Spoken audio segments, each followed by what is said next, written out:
हरि ओम.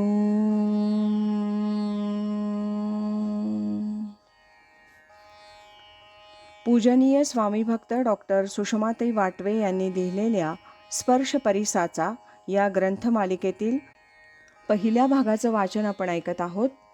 आज ऐकूया यातील प्रकरण 2, रात्री दिवस आम्हा युद्धाचा प्रसंग. याचा भाग पहिला. रात्री दिवस आम्हा युद्धाचा प्रसंग, अंतर्बाह्य जग आणि मन. सद्गुरूंची भेट परमभाग्यानं झाली. महावाक्याचा उपदेश मिळाला. सद्गुरू मुखातून श्रवण, त्यावर चिंतन, मनन याद्वारे परोक्ष ज्ञान मिळू लागलं. तथापि अपरोक्ष अनुभूती मिळेपर्यंत, आत्मदर्शनापर्यंत परमार्थाची जी अवघड वाटचाल असते ती स्वतः शिष्यालाच करावी लागते. सद्गुरू मार्ग दाखवतात, वारंवार सावध करतात, वेळोवेळी उपदेश करतात, पण साधना करायची ती ज्याची त्यानंच. सद्गुरू माऊली पारमार्थिक मार्गदर्शनाचे लहान घास करून ते आपल्या शिष्याला भरवतील, पण ते ग्रहण करणं आणि पचवणं हे काम शिष्याचं आहे, सद्गुरूंचं नाही. या परमार्थ मार्गावर चालताना आत्मदर्शनाचं ध्येय गाठेपर्यंत सद्गुरू शिष्याला बोट धरून नेत असतात. साधना मार्गात वारंवार येणाऱ्या अडचणी, पडणारे कष्ट आणि संघर्ष, मधूनच येणारं नैराश्य, नेमकी वाट सोडून भलतीकडे जाण्याची शक्यता, या सर्वातून शिष्याला योग्य मार्गावर आणून ठेवण्यासाठी दोन्ही पक्षी फार परिश्रम घ्यावे लागतात. पण शिष्य जर खरोखर तळमळीनं, शरणागत वृत्तीनं जिद्दीचा प्रयत्न करत असेल तर सद्गुरू न कंटाळता त्याचा मार्ग मोकळा करत जातात. हा प्रवास जन्मजन्मांचा आहे हे खरं, पण ज्या जन्मात गुरु शिष्यांना एकमेकांचा सहवास जास्त मिळू शकतो त्या जन्मात प्रगती करायला शिष्याला खूपच वाव असतो. त्यानं नेटानं साधना करत राहावी.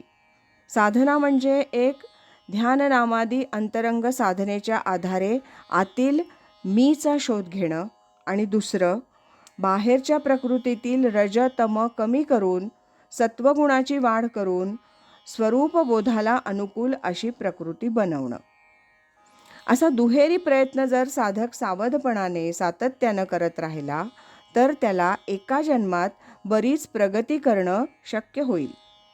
एखादा भाग्यवान साधक पूर्णावस्थेला देखील पोहोचू शकेल. अशा प्रदीर्घ वाटचालीत साधकाला सद्गुरूंकडून वेळोवेळी जे मार्गदर्शन मिळतं ते या प्रकरणात घेतलं आहे. प्रत्येक व्यक्ती जी या जगात निर्माण झाली तिचं काही ना काही जीवनकार्य असतं. ती अनाहूत आलेली नसते. कुणी कारकून, कुणी वक्ता, प्रवचनकार, राजकारणी, समाजकारणी, काही ना काही त्याचं जीवनकार्य या जगात आहे. त्या तऱ्हेनं विचार करता तुम्ही इथं आलात ते काय आपोआप आलात? या जगामध्ये तुमचंही एक जीवनकार्य आहे. ते पूर्ण झालं की नाही हे तुम्हाला कळणार नाही, भगवंतालाच कळेल. भगवंताला जर वाटलं याचं काम पूर्ण झालं तर तुम्ही संपून जाल, एक शब्द आठवणार नाही. तेव्हा सगळ्या गोष्टी भगवंताकडे सोपवून आपलं एक जीवनकार्य आहे एवढं लक्षात ठेवावं. आपलं जीवनकार्य आपल्याला कळलं नाही तरी भगवंताला कळतं. आपण आपल्या वाट्याला आलेलं कार्य तत्परतेनं करत राहणं हे महत्त्वाचं. ज्या काही मंडळींकडून कार्य व्हावं अशी अपेक्षा आहे त्यात तुम्ही एक आहात, लक्षात ठेवा. भावनेच्या आहारी जाऊन चालणार नाही. जे झालं त्याचं फार चिंतन नको. सोहमच्या अनुसंधानात राहिल्यानं अवांतर विचार संपून जातील. जे सांगतो ते ध्यानात ठेवा. तुम्हाला कशाची काळजी? एकदा सद्गुरू भेटले की मग ते आपल्याला हात धरून पुढे पुढे नेत असतात. चुका ह्या व्हायच्याच. जो चुकतो तो साधक आणि जो कधी चुकत नाही तो सिद्ध पुरुष. साधक मधून मधून चुकत असतो, त्याला पश्चात्तापही होत असतो, पण सद्गुरू त्याला पलीकडे नेल्याखेरीज राहत नाही. तेच तर त्यांचं काम असतं. प्रसंगी ते कठोरही होतात, कुणाचं काही चुकलं तर. पण ती कठोरता त्या साधकाला सुधारण्यासाठी असते. तो सद्गुरूंचा हात धरून चालत राहिला तर त्याला कसलीही काळजी नाही. परमार्थात निराश होण्याचं कारण नाही. प्रयत्न जिद्दीनं चालू ठेवावेत. आपलाच आनंद आपण मिळवत असलो तरी त्या आनंदाच्या आड आपलं मनच येतं.